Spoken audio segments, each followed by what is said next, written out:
Most of the action has slipped down to the south of us now. Still some moderate to heavy rain between Colorado Springs and Pueblo, and we still have a flash flood watch in effect for southeastern Colorado until midnight tonight.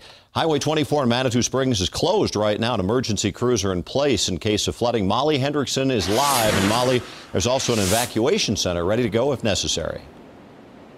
Yeah, there is. It's at 105 Pawnee in case things should get worse here. There are also emergency crews standing by. Everybody is watching Fountain Creek here.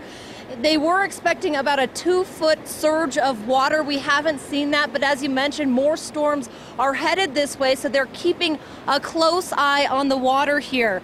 Now, this is what it looked like a little bit earlier tonight in Fountain.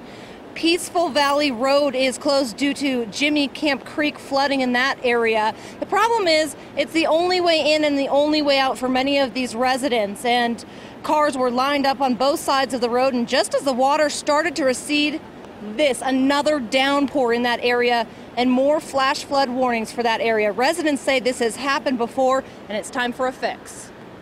It's one of those things. Do you think you're going to get home tonight? Eventually, but it might be pretty late.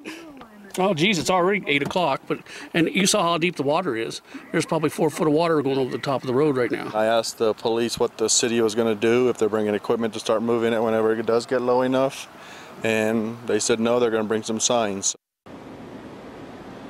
And back here live in Manitou Springs, you can see Fountain Creek there. As we mentioned, it was higher earlier tonight, about a foot higher. It has receded, but it's picking back up a little bit. You can see workers over here checking the level of things, making sure that everything is okay.